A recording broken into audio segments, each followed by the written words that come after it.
Hello, everyone. Hello, people. Hello, world. Thank you so much for stopping by.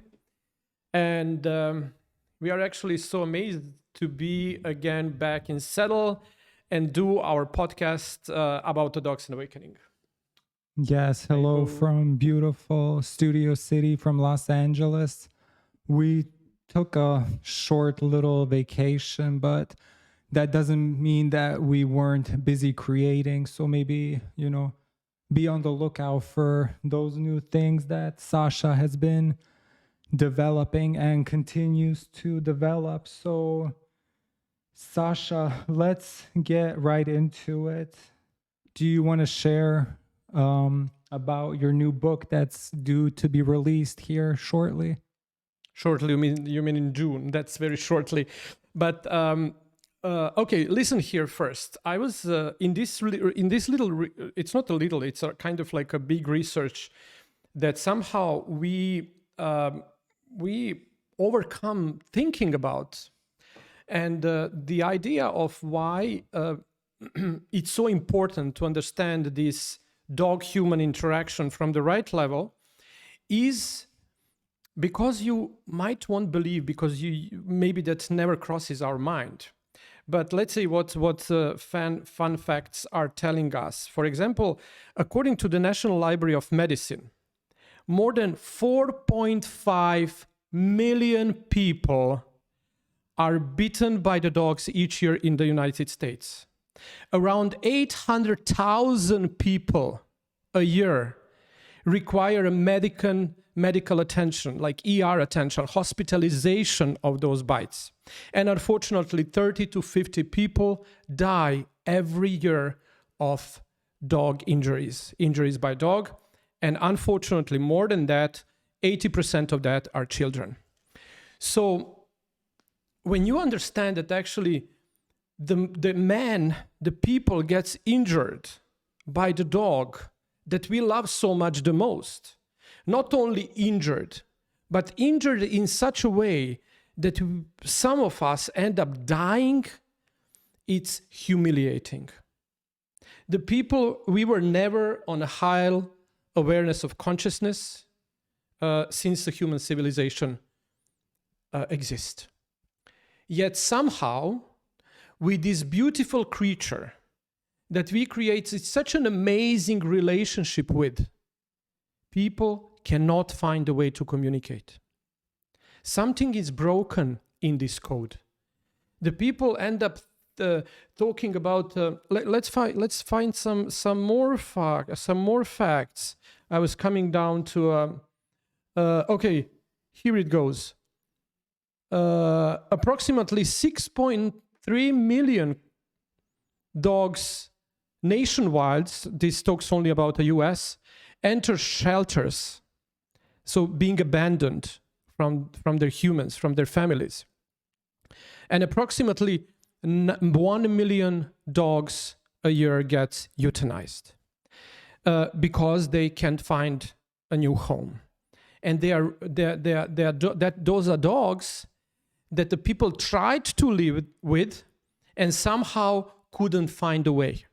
We have all of this movement of the COVID puppies. First, the shelters get empty. Then the shelter gets packed. And why is that? Just because we can't find the language in a communication. We train dogs. We put them on all kinds of swords, the obedient trainings. We try to make them become an animal that will obey to rules. And yet somehow we fail. So because of that, I would love you to read this because you're better at reading. I would just this fun facting here in numbers.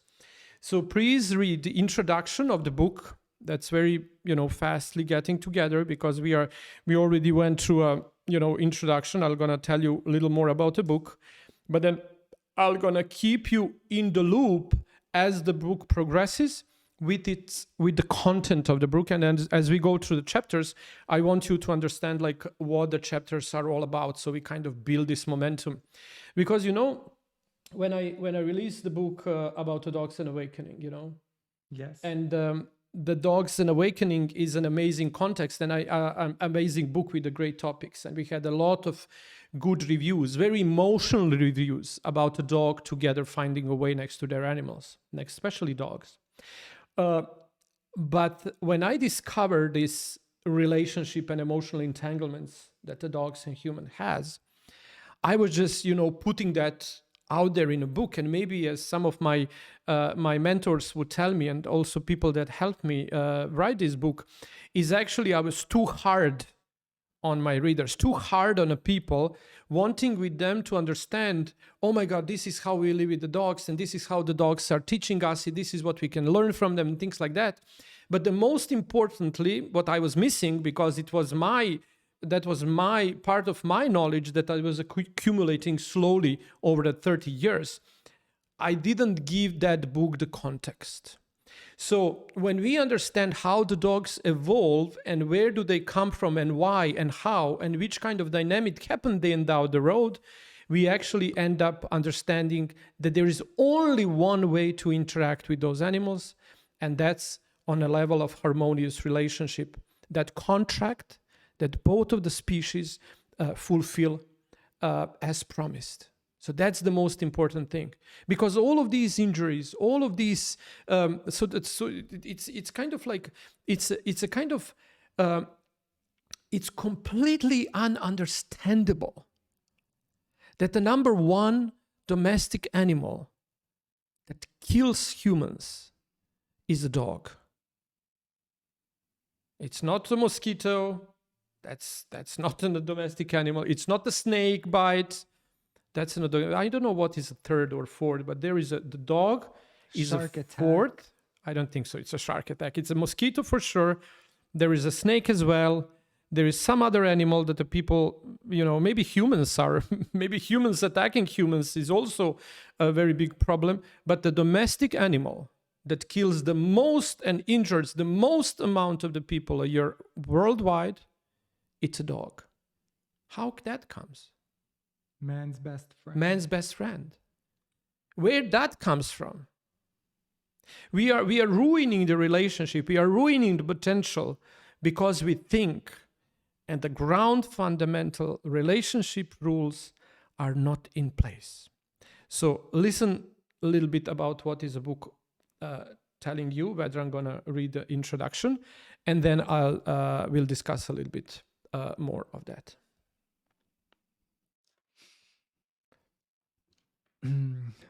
Introduction. This book is for anyone who has ever loved a dog. I have spent my entire life in service to, learning from, and teaching others about these fluffy, lovable creatures. Dogs occupy a unique position in our lives and in the ecological niche, and through my work, it has become clear that we need them far more than they need us.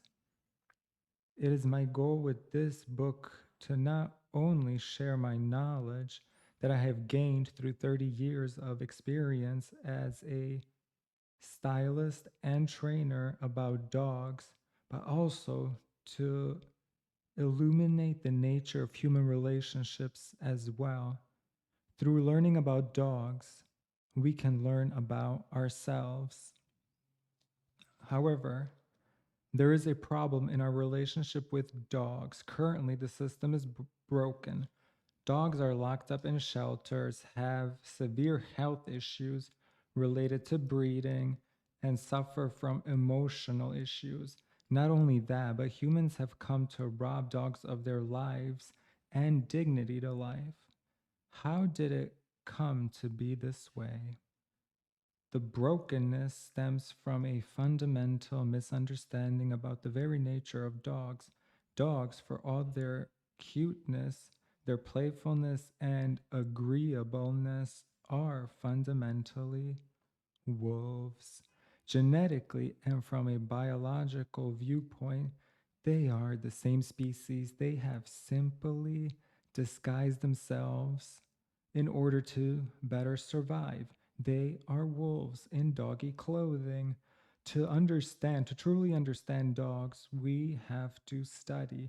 know and understand wolves, from whence they descended. If we observe and respect them as the same species, then our interspecies communication and relationship would be far improved. However, we don't treat them as wolves. Quite often, we don't even treat them as dogs.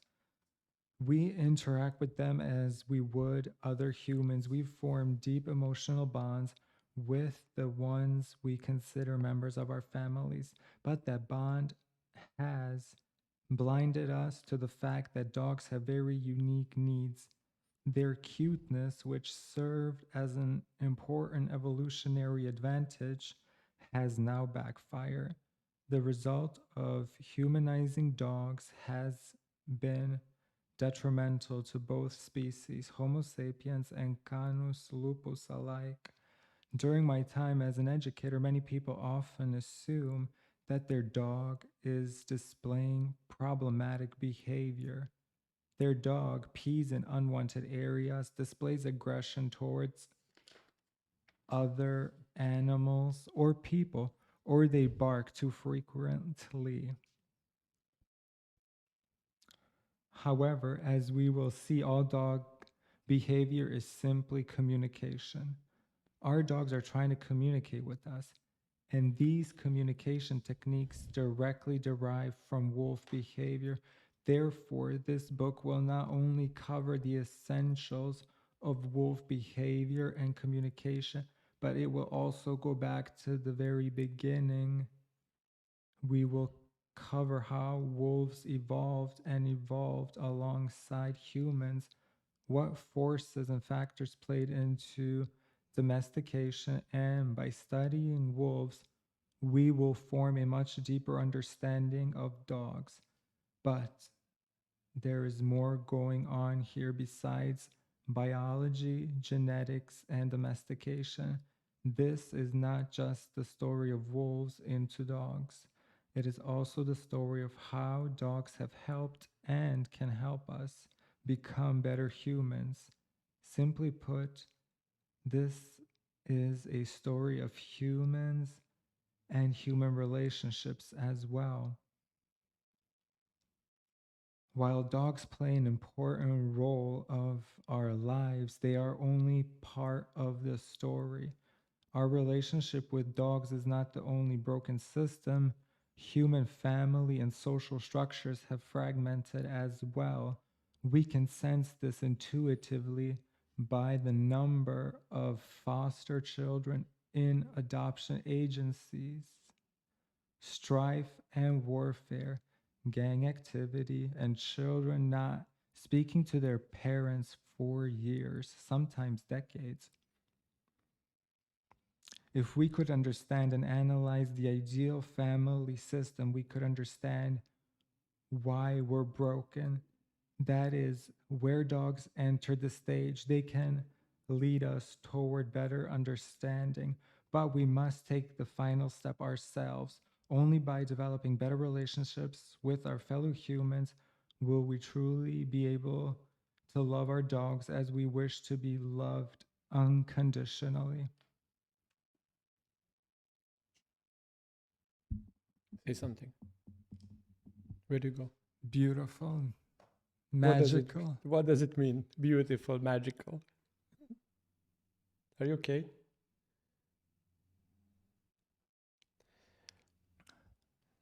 Yeah, I just had to get a drink of water. I think it's great. I mean, everybody knows what the problems are, but does your book offer any solutions? The solution actually the solution arises from the understanding of the human-dog relationship. That's the most important thing, because we try to understand and we try to train dogs. We try to have them obey. But then where this knowledge is coming from, the people would come and argue about, like, oh, the dogs are not wolves and it's not in the same species. But you know what's really interesting in that concern? He said that theory can be proven like in one little sentence. You have in one little example, and the biologists that actually debating this theory are actually always shut off when the relationship of the lion and the tiger, or relationship of the horse and the donkey are in place. So if you somehow make these species breed themselves among, like a donkey to the horse, or the lion to the tiger, you get fertile offspring. A mule, or I don't know how it's called, this tiger lion mix. But on the other side, if you, for no matter what reason, get a dog to breed with a wolf, you gotta get the offspring that can produce. And oftentimes the people assume, their assumption actually, that the black color of the wolves coming in the point where actually somewhere, somehow, the interaction in between black dog and the wolf happened that carried them having that black color among themselves. So that's very interesting point to see. And there is no way that we can learn dogs' behavior from dogs. Because if we observe the dog's behavior, it's already impacted by the humans. So you can't observe, you don't have an objective observation of any dog that you want to learn from, or you want to teach something. Whenever you take a puppy from someone, whenever you want to observe, how would you observe dogs? And then thinking that dog that you are observing has instinctively natural behavior that's not impacted by the breeder or by the owner or someone else. And that's subjectivity that involves first impact of the circumstances where the puppy grew into or surrounded with, okay, on one side, and on the other side, objective observer that is now try to see like how the dogs would actually interact, how the dogs would interact among themselves if the humans wouldn't be present. That's the point. But we don't have an access to that. We don't have an access to that objectivity. And then the only way to make this understandable would be to observe behavior of the wolves. And that's, again, very difficult to observe because they are very strict in their relationship. They are pack, their family. And they are such a strong family that was actually like a strong dynamic of the family that's actually on one stage very kind of like a leading ecosystem, like a provider, like provides a possibility to develop the right ecosystem around, because we remember and we know what happens to the Yellowstone. You know, for that story, when the Yellowstone wolves were executed by the overhunting, and they said, "Oh, we need to get rid of the population of the wolves because of no matter what reason." Then what happens is that the population of the carnivores are the all kind of these animals that eat grass, overflooded the Yellowstone Park. And that what happened is actually that by eating all the grass and eating all the trees, the leaves, they just didn't have any predators that were the wolves disappeared. The bears are not strong and fast enough to kind of grab them or something like that. Trophic cascade or something like that. And then the trophic cascade happened. When you remove a wolf from the ecosystem, the entire ecosystem collapses. And then the solution for that was to return the wolves back and introduce wolves into the Yellowstone again. And that happened by bringing two couples from Canada, and then those couples produce quality offspring in order to maintain the nice packs. And then the researchers had a chance to observe and to watch and to track and to even now you can go to wolf watching excursions within the Yellowstone. There is where you learn about the dog's behavior. There is where we learn about how to interact with the dog and what's the responsibility of the humans once that conclusions, observation of the wolves is made. And then you see there is a very sad story one of the biggest pack. It was like almost like a 24 pack of one wolves that was leading the Yellowstone. There were like 3 packs, taking another different portions of the territory. And then there was a prime real estate place for the wolves, because there was a lot of food, a lot of greens, and then a lot of alks and all kind of different herbivores. And it was like amazingly great way to kind of like to be at and to own a place like that. And then there was a fight happening among the two packs, and then one pack was pushed away from that, and then the bigger pack overtook that prime real estate place. And then on the other side, what happens later is that was like 24, 25 members of the pack, big family. And then for some reason, like 2 years later, the alpha male, like a leader of that pack, got killed by the hunters. And so that happened around October. And next year in March, the pack was completely gone. That's how important leadership position is. Oftentimes, how do they climb, and will they climb within the same family? It's oftentimes to understand the dynamic of the family and the dynamic of the pack, and how important the leadership position is for the survival. The leader, and oftentimes when we use alpha in order to explain, and leader to explain, like oftentimes alpha is kind of like presented like an aggressiveness, and we need to actually, what aggressive behavior and aggressive leadership position of the owners of the dog oftentimes is nothing more than the bullying the dog. But you need to obey, don't touch this, come here, do this, do that. The real leader leads by example. And why we are not able to lead by example? Because we are lost in space. We are not up to a task. And this book gonna, bring us closely into understanding of what are the fundamental needs of the dogs, so we understand the dogs as a species. And when we dive a little deeper in understanding of the dog's behavior through the wolf behavior, then there become like only one way of communicating with the dogs that leads into a harmonious relationship of both species, humans and the dogs, that interacts on the level of mutual respect. And some other laws are needed to flow through that relationship. And those are, I discovered, that's very interesting, through this work of the Pure Love and Harmony, I discovered that actually those laws that flow in between, keep this relationship of the humans and the dogs, is actually not, those are not the laws of love. Those are laws of harmony.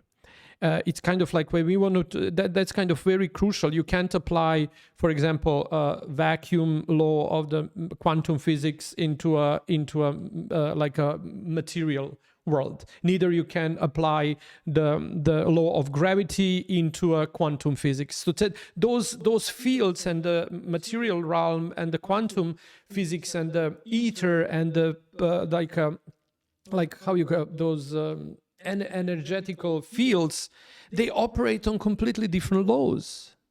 And if you want to incorporate one law into the other realm, it just won't work. Not that it won't work, it doesn't exist. You don't have any parameters that you put those laws in actions.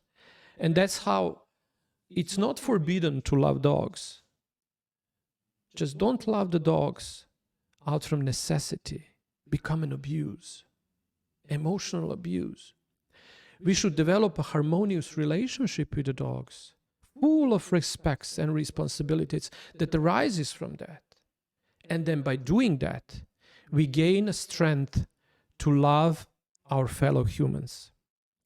And then from that love, and that's such an amazing discovery that actually hit my mind by doing this work, by reading about the wolves, by seeing how carefully they blended themselves into this wonderful environment of the pack rules.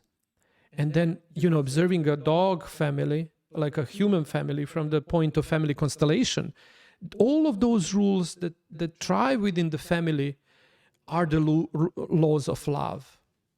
And we know them through the family constellation work, and we know that those are like a law of order, law of belonging, and other laws that of the giving and taking. Those are very important principles that exist in the realm of the same species, because they are all in service of longevity of the, what's that? So can I ask a question about back to the introduction of the book? Oh, okay. Just let me just finish this thing. Okay, don't keep that in mind. Questions. Okay, one. Let me just finish this. So the laws of love flow through the species. So we have laws of love that connects people and humans, because the love serves life, and the life in between us can flow only in between us, right? And then love in between dogs can flow only within the dogs. Love within the wolves can flow only within the wolves. So love is a horizontal movement within the species. But when then the species start to interact, we have some other motions. Those are not the horizontal motions, those are vertical motions. Interaction of the different species. And we call them, I find them very interesting, and I call them orders of harmony or principles of harmony. And while this podcast is moving, I'm going to name them to you. I'm going to come up with the solutions to us understanding them, and then slowly through this work we're gonna start to imply them and implement them. Yeah, sounds fascinating. So I have two questions. Should I ask one by one or ask both of them now? I don't know. Go ask one by one. Okay, so it sounds like the premise of the book is about accepting that to understand your dog and to get on their level of awareness, you have to study wolves and believe that there's a direct connection there. Have you always had that view during your career, or did it switch at some point? And if so, like, how did that alter your view and working with the dogs? And then Is that a question? Yeah. Is it done? Yeah. Or you wanna? Is that one question? That's one question. Is there a question mark now? Yeah. Okay. So I was actually not aware of that until I didn't started professionally to work with the dog, especially to be paid to do and perform a job with the high quality show dogs. So what I wanted that dog to do is to perform, but not from the point of me blackmailing him with a strong leash and, killing him with letting him work for the food or things like that, blackmailing the dog on any level. I wanted the dog to work because he wanted to do it. He wanted to do it for me. I developed such a strong and nice relationship with those animals, but I was professionally, I was paid big money to do right job. Those dogs were winning because they had something that other dog didn't. Not often time I had the best dog in the class, but I always have the happiest one. I always had the one that was performing through and with the charisma. And when I added a little bit of the magic touch with my grooming, those were like high performance show dogs. When I become aware of some different relationship with the dog is when I stopped my career 2015, and when I had finally a Tito, my dog that's gonna become my pet. And then it was my dog. I can do whatever I want. I loved him. And then I started seeing he's developing this tremendous anxiety, like tremendous way of being like a separation anxiety, peeing, pooing all over the place. Like, how this happened? Where out of this is happening?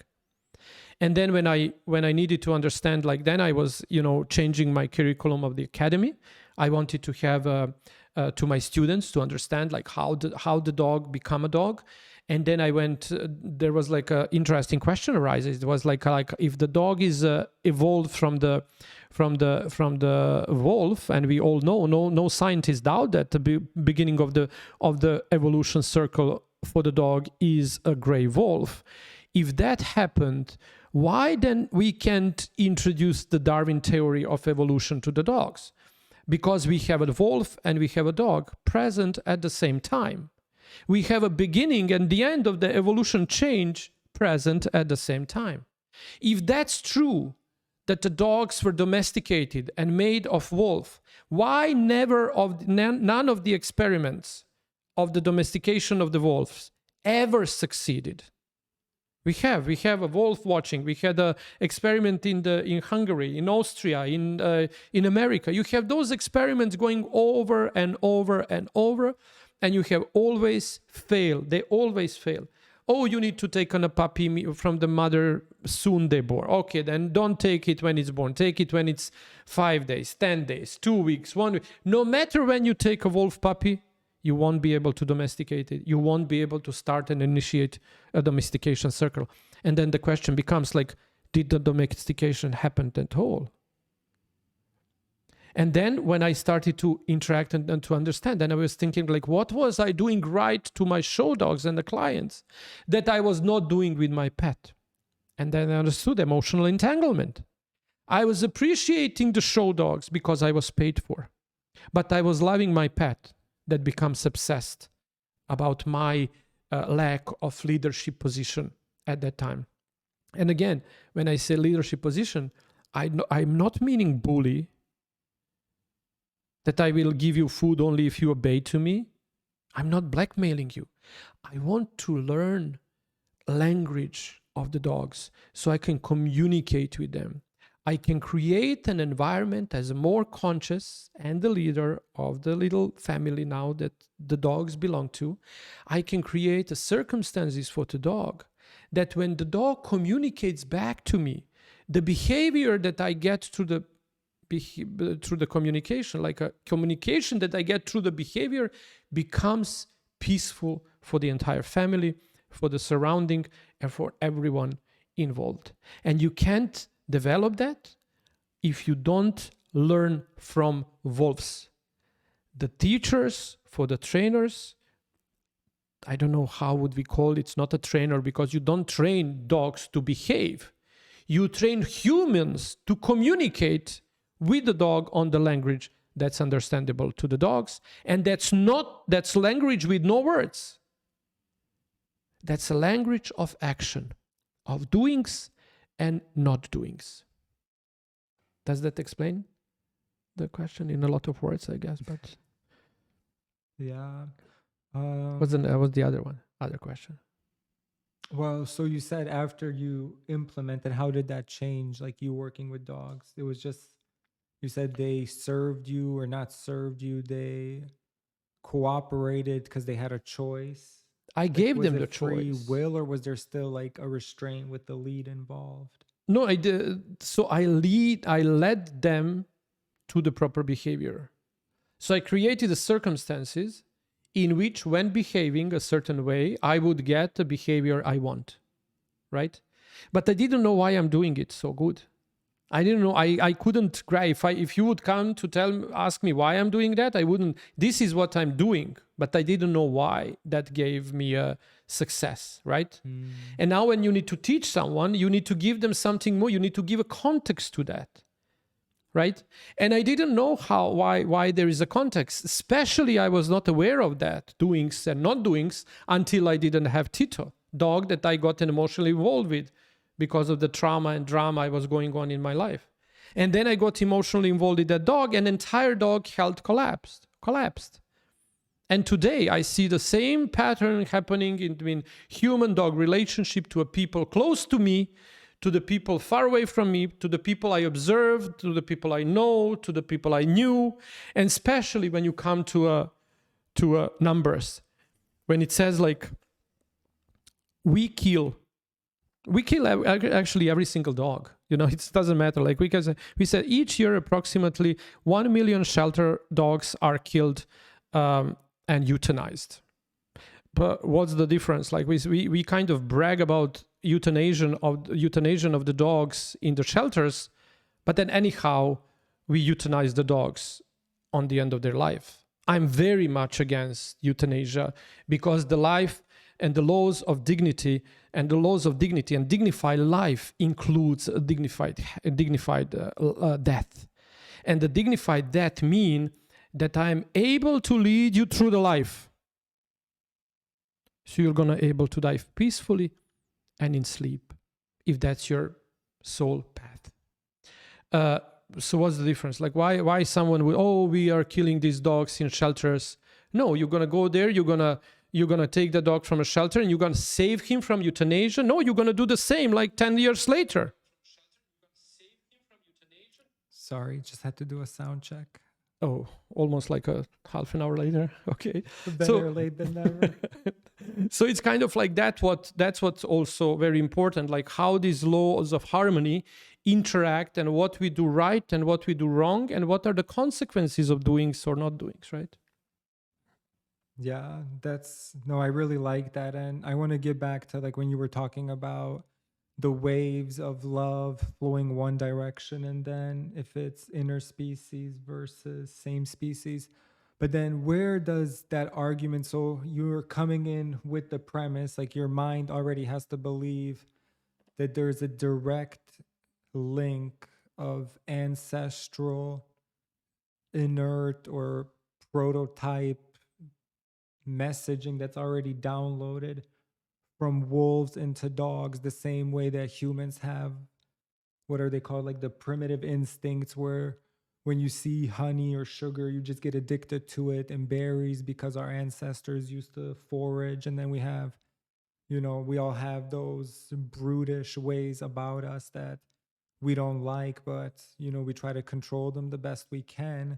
But where does the premise then, or where does the science lie in the other argument now? Because even if you put into Google, the title of our episodes are Dogs,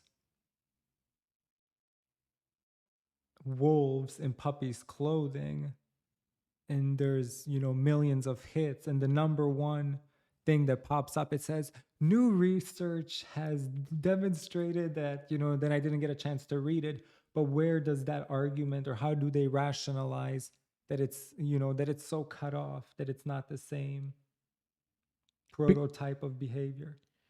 But because it fits the narrative.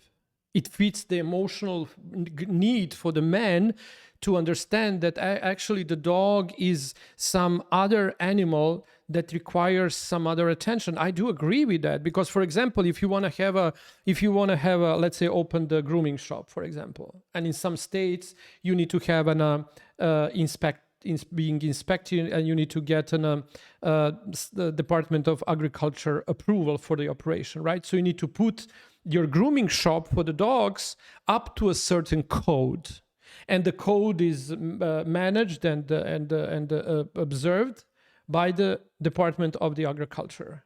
And you might end up getting a same inspector, or how you call them, right? Inspectors? Regulator.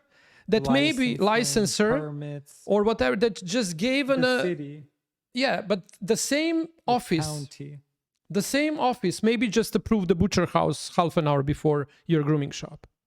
So the dog is still considered being an animal, domestic animals, that which supervision is hidden in these laws of how the humans deal with the animals. And then if you want to have a breeding facility, if you are a breeder, if you want to have a kennel, then you put the dogs in a kennels, and then you have this is a certain way how you put the kennels, and then you have a pet. What's the difference in between dogs and pets, right? What's the difference in between dogs in a kennel that are in a kennel, dogs that you put in a kennel that need to be kind of like, you go to some holiday and now you need a hotel and you take your dog that sleeps with you in a bed because of your luxurious life, that you have this beautiful, vacation, but you are not bringing your puppy, you're leaving it somewhere in some kennel. The structure of that kennel, the operation of that kennel is observed by the city and the council of the agriculture that are approving the butcher houses as well, right?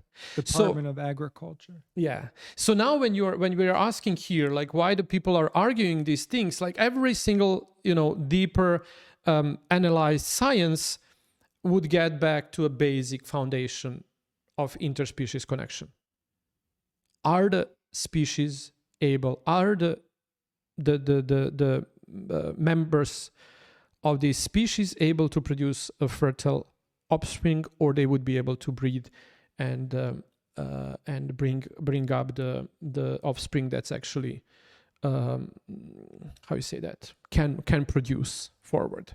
And that's where the dogs and because where is that wait just a second, words that I said, like, you're saying just if a dog and a wolf breed. Give me that I just want to bring this one. This is very interesting. We think that we have a control over the dog's population. However, one of my favorite authors and etiologists named Ray Coppinger, he said, like, very important. Just a second. Can you talk something so I just get this to this article, please? Yeah. So back to the introduction, we were talking about how this whole premise, or how can that fit, or who is this podcast for? So it sounds like you're talking more to new dog owners that don't know what to do. They hear the word obedience training and they think, that's the thing you got to do. Or, I mean, I can say from my own personal experience, I've been working now with dogs since 2019, and following your method or me trying to do it my way versus doing it the Sasha Riess method. I mean, it's day and night. You have to go on the journey yourself, and you have to try to implement these principles if you want to raise a well-rounded dog. But more importantly, if you want to be sure that you're up to the task yourself personally, and not just putting on a front like we all do. I mean, that's the beauty now of the internet. Everything travels so fast. So global dog population. So it says, like, there is about 1 billion dogs on a planet. According to some estimate, 300 million dogs are connected. The 250 million dogs are considered pets, but 750 million don't even have a flea collar. They certainly don't have humans who take care or walks them and pick up their feces. They are called village dogs, street dogs, and free breathing dogs among the things they are hunting and on the garbage dumps in the neighborhood of most of the world. So it says, like, almost 80% of the dog population in the world, when you count all the breeders, all the breeds, everything that we can count with the microchips, traveling bans, passports, vaccinations, and every single dog on the shelter in the human considered pet, when you put them all total together, it's an estimate that there is like 250 million dogs on the pets on the planet. But there is actually estimate of 750 million dogs living the life of the dog. not the pet, but the dog. So when Ray Coppinger is talking and bringing up this amazing knowledge, he's an etiologist. He doesn't have an idea. He actually first observes he sees the dog's behavior, the human-dog interaction, and then he puts observed results into a context. And then he tries to pull back and to try to theorize why this is happening or why this is not happening. And then first you have a theory from the hypothesis, and then the hypothesis might become a theory, because the hypothesis first becomes assumption. So I assume that this is because of that. And if I remain observant of this assumption, it might turn into a theory, and theory finally in a law. And that's where you need to find authors that are like almost hidden of this mainstream cuteness of the dogs. Because if we now implement the theory of the morphic resonance, and we observe a Chihuahua in the home and the stray dog in Africa, let's say in some Rwanda, okay, as the same species, that they are connected together and they interact through the morphic resonance that connects those species again, then these stray dogs has much bigger majority in how the dog's going to live next to humans than these dogs that we have on our watch. And that is why you can create places where the stray dogs are not present. So you will see that actually you would say that some countries actually develop this beautiful idea that there is no stray dogs because they are doing all the recommended measures and things like that, and then you remove a portion of the stray dogs into shelters, and from shelters into a graves, or you kill them or you put them for the adoption, and some of them get adopted, the other ones doesn't get adopted, but then you create a vacuum in the ecosystem. What happens then in a vacuum, the vacuum doesn't exist in nature. So what happens, that vacuum immediately got more dogs in. From where? From the surroundings of the city that the humans doesn't have a control of. And now you would see, and the Ray Coppinger says those dogs are pretty much similar in the size. They are not similar in the type, and they are not similar in the expression, but they're much more. They are not like how would you? They're stray dogs, but they are not mixed breeds. When you let them out, and we say, we have these mixed breeds. But if we call it mixed breed, then mixed breed of which those little bastards are, right? But they're not mixed breed. That's a breed of the dog, stray dog, born on the street by the rules of the street.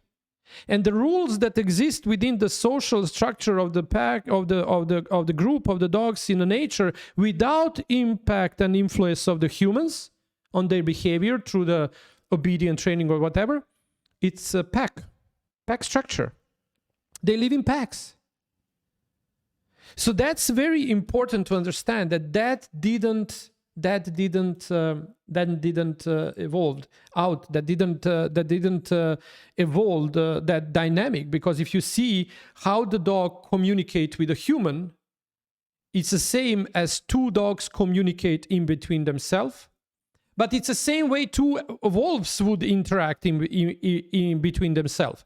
So if two wolves interact, the way two dogs interact, the way the dog interact with the humans, it means that if the humans and the wolf would get a chance to interact, they would interact through the same senses and through the same set of behavior things. That's how important it is to link all of this together. And finally, to lead, because this is very important to things. You need always. The book is written, and we're gonna go through this podcast, exploring the book and the content of development through not through the preaching, like I'm telling you the way it is, through challenging the known theories, to challenging, like if this is really our best friend, Why is that the animal that hurts us the most? And why is that the animal that the humans hurt the most? Without no reason, right?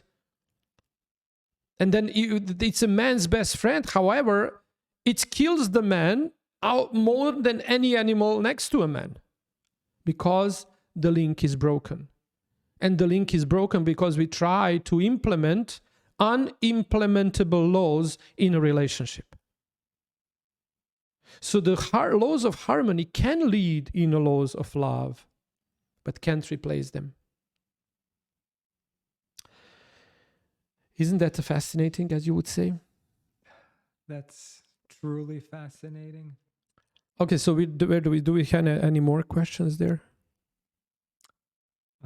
From my end, I just think, so now that, I love how you laid that out, and I guess I don't want to focus anymore on the naysayers or the negativity and bring back the positivity.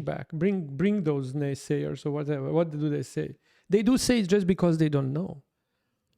They just don't know. And the only thing that we can I don't prove this is right. I challenge. I kind of, because this is what made sense. Not that just made sense, but when you find a way to research on that, you will find the perfect link to everything. And then that's not only a perfect link to everything, it's a perfect link to a solution.